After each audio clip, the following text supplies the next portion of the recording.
Good morning, everyone, and welcome to the webinar.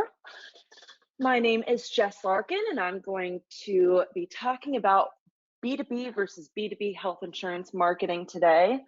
I'm the marketing specialist at Cornerstone and your go-to gal for all of your marketing questions. I want to help you build a brand that's focused on growth. If you hear any nonsense happening in the background, my cat found a hair tie, so just ignore it. Before we get started, we're going to do a little bit of housekeeping. If you have any questions throughout the presentation, please type them in the chat box and I will get to them at the end of the presentation. We'll have a brief Q&A. My information is on the screen if you'd like to get in contact with me. Be sure to give us a follow on social media. We post industry and Cornerstone updates and information, so go to Facebook, LinkedIn, Twitter, or YouTube to give us a follow.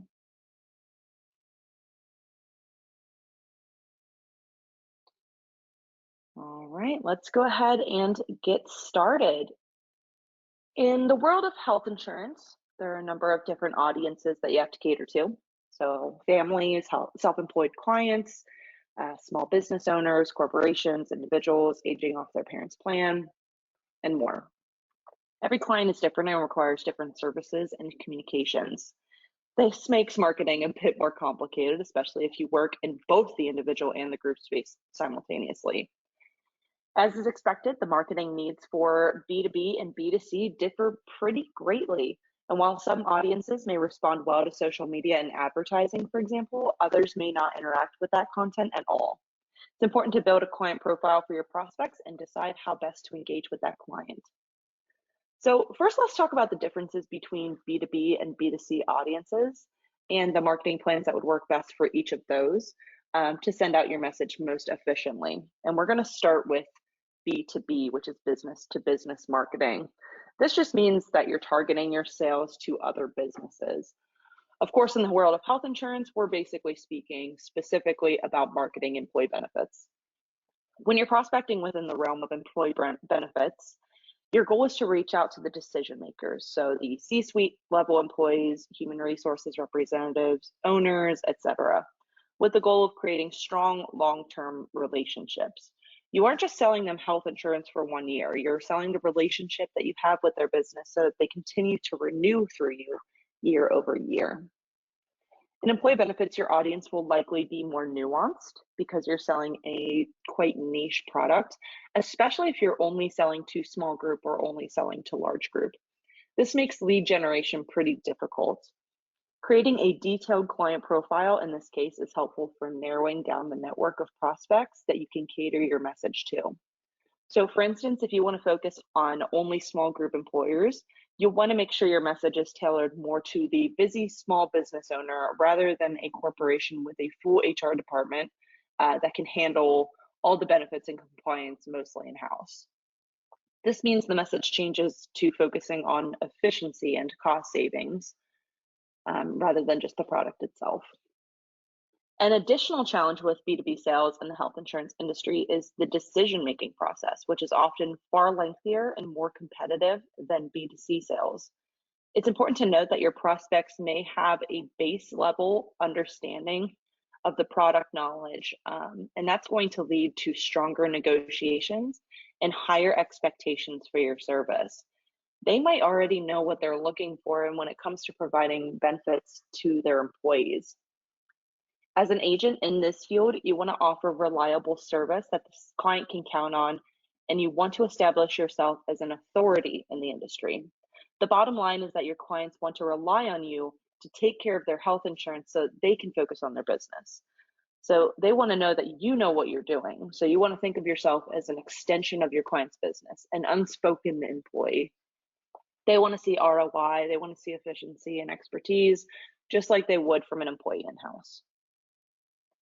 So with that customer and sales profile in mind, let's talk about the message that you would want to use in your marketing, which includes in-person communication, digital advertising, really anything that you would use to communicate with your clients.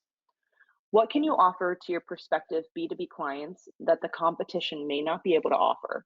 So think maybe you have more tenure in the industry. Maybe you've worked for a health insurance carrier in the past, so you have a better idea of how they operate in-house. Maybe you have an established long-standing client book to verify your expertise. Basically, what is it that makes your agency different from Joe Schmo down the street? And most importantly, how do those distinctions make a difference to your client's bottom line? Why is your tenure important to them? Ultimately, your client is most interested in their own business and their own employees. So take some time to brainstorm a list of reasons why your agency is better suited than others, and use that competitive analysis to construct a message that's not only going to grab your prospect's attention, but it's going to keep that attention. So here are just a couple examples of messages that you might use to appeal to clients in this profile. Number one, I will handle your health insurance so that you can focus on your business and generating growth. Number two, I want to help you create a benefit package that reduces turnover. Number three, let's find a plan that will meet your budget needs while also providing quality healthcare to your employees. These messages focus on the business, the employees, and their finances, which are all pain points for your prospective clients in employee benefits. Once you have that message, it's time to consider your strategy and the channels you want to use. So when it comes to B2B sales, some marketing is more effective than others. And some channels are just simply not worth the effort because this is such a niche product. As I mentioned before, you want to focus your marketing on building relationships, not just making the sale. The prospect needs to know that your values align and that you're going to be reliable for a long-term relationship. So with all of that in mind, the first channel that I recommend for B2B marketing is LinkedIn. And that's a platform tailored specifically to professionals looking to network. So it's a great site to reach out to business owners and the decision makers that you're looking for. Obviously, this is the type of client that we're looking for in the employee benefits space. You might have some success with Facebook, probably not with Instagram, but LinkedIn is really where it's at for the employee benefits. While you can advertise on LinkedIn, you can also go the free route and just set up a company profile. A LinkedIn company profile allows you to connect with business owners, HR representatives, and allows you to showcase your expertise. As with other social media, you will need to be sure to keep your profile up to date and post/interact consistently. I recommend between 2 and 3 posts per week. And you can post about any number of topics, but I would focus mostly on industry related topics that would appeal to your prospects, things that they might not already know. For example, sharing a post from like Benefits Pro with your own thoughts on it, or sending out a brief reminder about an upcoming compliance deadline. I would also be sure to comment on, like, and support the profiles of your own clients on LinkedIn so that the people that they're connected with also see your profile. And there's a lot more to it. So if you want to learn more about social media, I have a social media masterclass webinar on the Resource Center, and I'm also doing a social media review in a webinar later this year. So keep an eye out for that. This is kind of a general overview. You can see on the left-hand side, that's Cornerstone's company profile, and we post all kinds of stuff on there, and we have 750 followers. So that's 750 people that we get to contact at least 2 to 3 times per week. But if you want to learn more about how to get that kind of thing set up for your own company, stay tuned this year, and we're going to go over everything social media.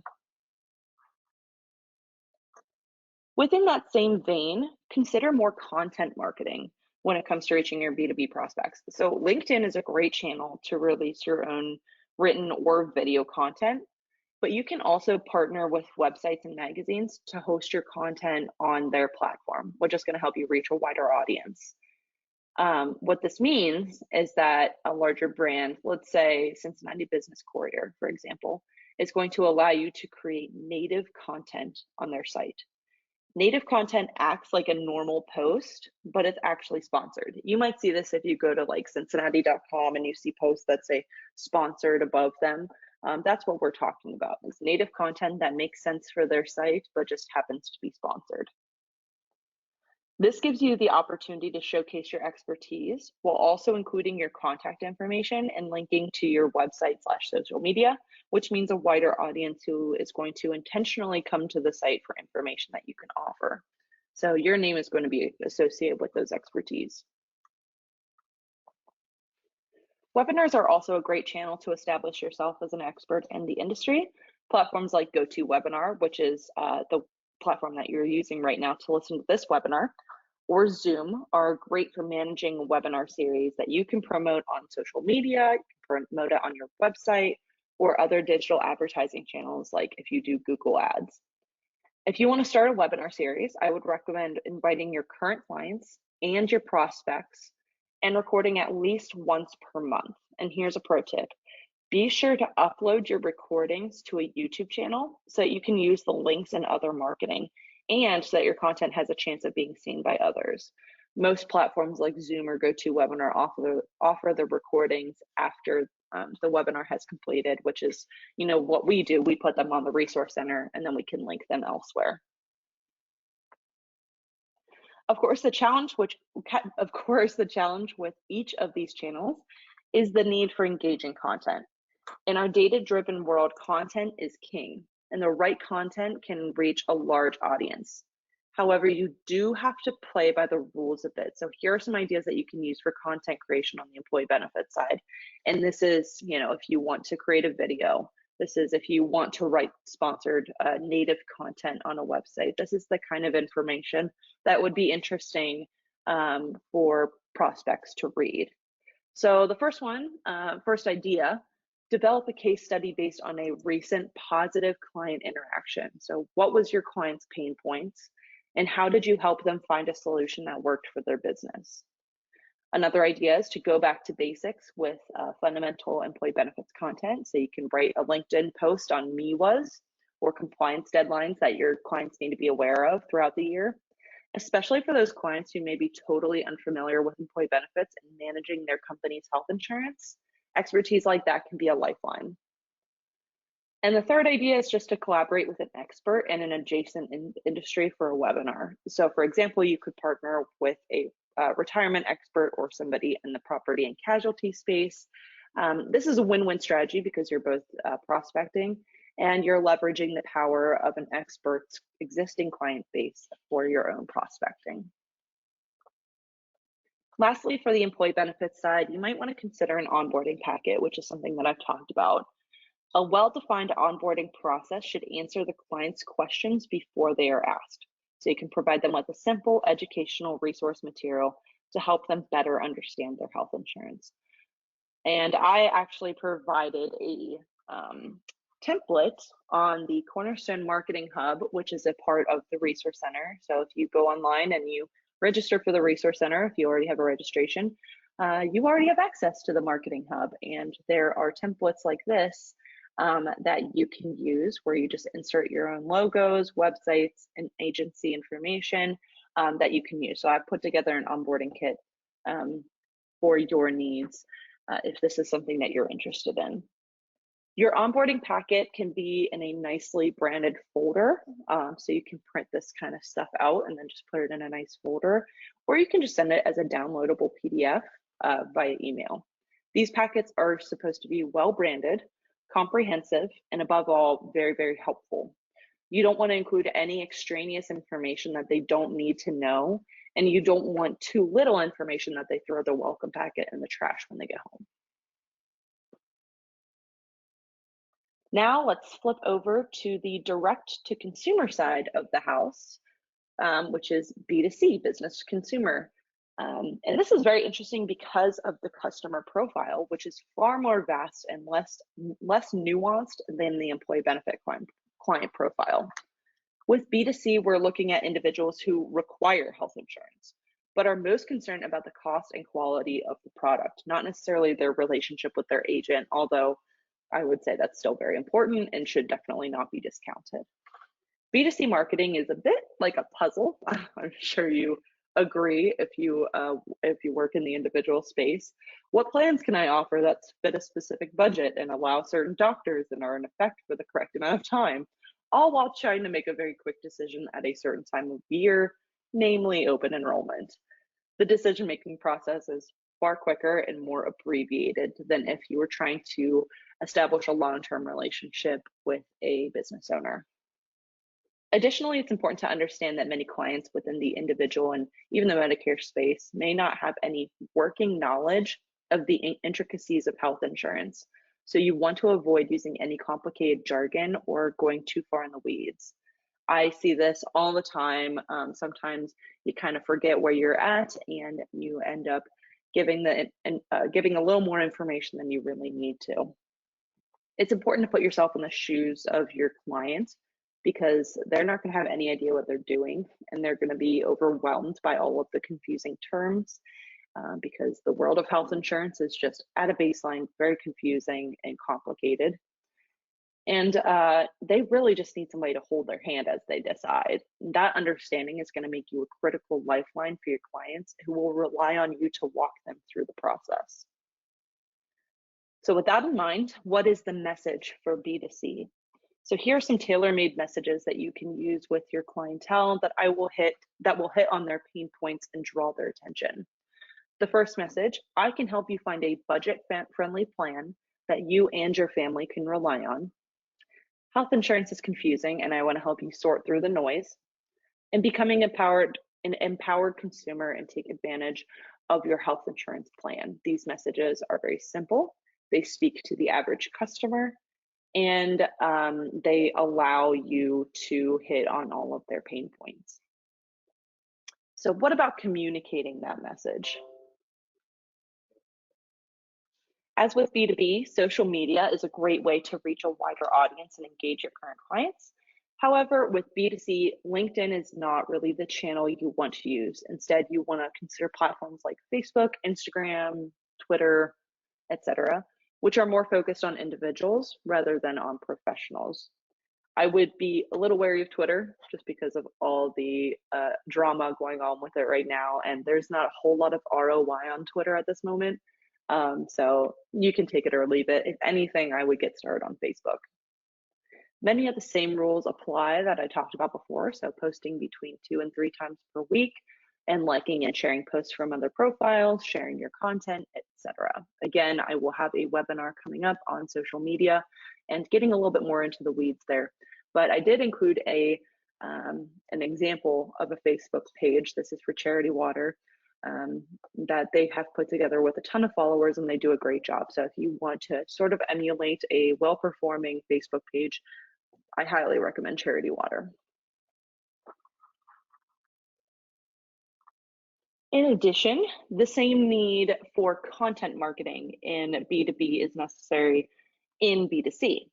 So written and video content is important for establishing your expertise. And one great way to accomplish this is through a blog on your website, or maybe through a YouTube channel where you can consistently post videos. When marketing to individual and Medicare clients, you want to focus your content on the basics. So if you're in the Medicare space, what is Medicare? Like literally the basics of Medicare. Different types of health insurance plans, how to save money on your prescriptions, how to find a doctor and network. Even health and wellness topics are good and are very clickable.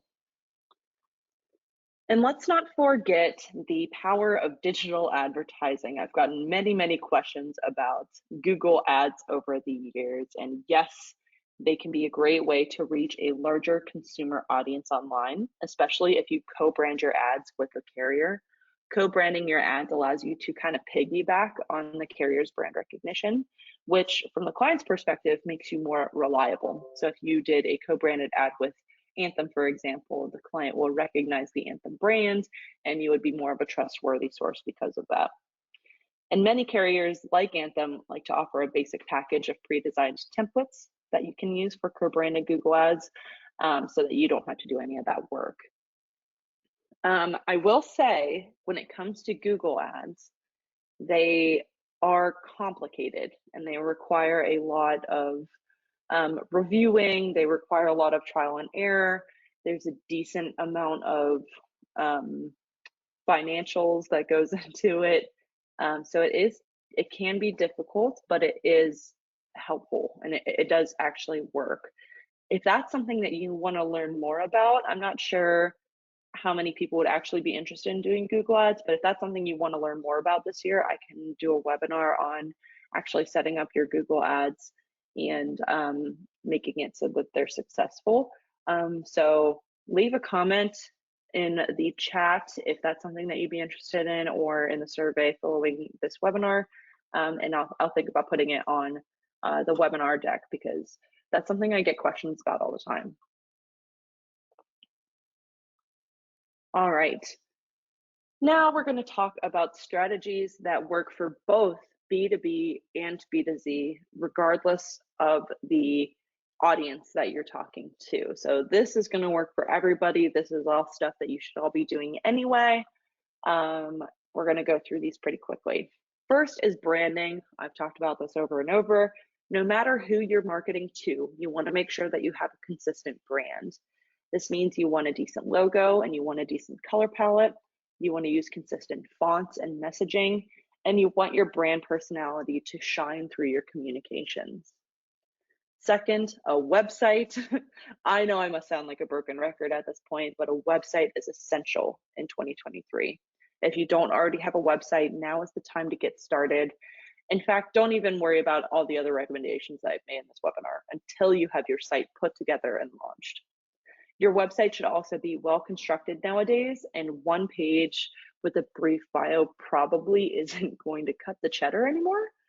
A well-designed website is necessary to be seen as a reliable and even a legitimate resource in this day and age. Not only does a website provide an opportunity for digital communication, which is preferred by many consumers, especially after COVID, but it also encourages prospective clients that your business is legitimate. And yes, you heard that right. Not having a website these days can call into question the legitimacy of your operation, and that's very scary for you. Many consumers will start their search for a service online through Google by typing in keywords like health insurance agents near me or employee benefits. And a well-constructed website can help you move up those ranks of the Google search so that your business is one of the first to appear, so that when they do go and they say, I need a health insurance agent, your website pops up. And there's a lot to this strategy. So again, if you're interested in that, I would keep an eye out for some webinars that I have coming this year on standing out online. We're going to be partnering with a couple of different people to talk about that. Next is email marketing. Email marketing is a very powerful tool even now. That's not changed over the last couple of years. According to HubSpot, 79% of marketers list email marketing in their top 3 most effective marketing channels. A monthly or maybe a weekly newsletter and a consistent email communication about any legislative or industry changes that your clients need to know about can be a great way to maintain communication, especially with those prospects who may not have pulled the trigger on using the services that you offer just yet. Email marketing is especially helpful with retention marketing and keeping your current clients engaged. Constructing a memorable email is pretty simple, but it's not necessarily easy. You want to focus on 3 specific details. One is the subject line, the subject matter, and the timing. Your subject line should grab the attention without clickbaiting. So you don't need to do the BuzzFeed route of, you wouldn't believe what this health insurance plan can do for you. The subject matter should be interesting enough that even a client with no understanding of or interest in the health insurance industry would actually click on it. And the email should be consistent enough that they're expected and that they're valuable to your clients and they're not just noise.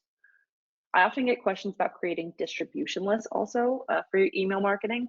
I would recommend starting with a list of your current clients and then remembering to ask your prospects for their opt-in as you begin to communicate with them. So that means when you get on like a get to know me call with your clients, you can ask at the end, hey, do you mind if I sign you up to receive our email newsletter? You know, there's some great info in there that you can use to stay ahead of the curve with your business. This is an interesting one, but philanthropy is a great way to positively market yourself, especially in your community if you are a more focused expert in your community. If your business does charity work, for example, or donates to specific causes, that might be a great thing to highlight on your social media or on your website. And you can tag the charity so that the post reaches anyone who might be following their page. And finally, you don't want to ignore the power of a referral or a positive testimonial. Who better to tell the world about your agency's value and expertise than clients who are currently benefiting from them? After my last webinar, I was asked to provide a review of all the resources I recommend for marketing, especially as a small business owner. So here are a few that I recommend for some of the channels that we talked about today that you could do in-house. So Canva is a free design software that I use all the time. Most of the social media posts that you might see that are a little bit more graphic are coming from Canva. I have, Photoshop, Illustrator, and all of that, all the Adobe products, but sometimes Canva is even easier for me to use.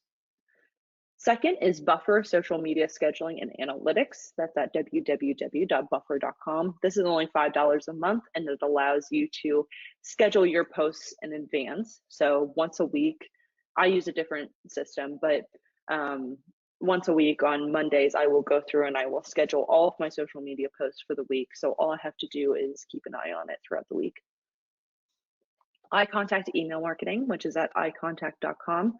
That is free for up to 500 contacts. And that is just the email marketing software that we used for a really long time before we had to expand to a different product. But it's really user friendly. It's very point and click, and I highly recommend it, even for first time email marketers. And lastly, this is the one that I got a lot of questions on, Squarespace website builder at www.squarespace.com. It's only $23 per month for the business plan, plus the cost of whatever domain that you're using. And you can transfer your domain from a different website builder to Squarespace, just depending on your needs. It might not be necessary, but I know some people have had their websites created and then they're not really sure what the back end looks like. They're not sure how to make changes and everything. That's one way you can, change it over to Squarespace so you have total control over it. I will be doing a webinar next on March 3rd, I believe. I'll have to double check the timing, but I'll be doing a webinar on creating a website using Squarespace and what that looks like, because I've talked about it for a couple of years, how it's easy and it's point and click and everything, but I want to show you how you can actually do it point by point. In 2023, marketing can be very complex and it can be very time consuming. However, understanding your audience and their needs will help you dilute all available channels into only the most valuable ones that will make a difference to your bottom line. You don't need to do every single tiny thing. Some things are better than others for your audience. And I am looking forward to chatting with you more and more about marketing this year. We're going to go a little bit more into the weeds. We've covered the basics over the last couple of years, so we're going to get a little bit more detailed this year. So I'm really excited for that. So go ahead and register for those webinars at www.ciaranstone.com/events. And thank you, everybody, and have a great day.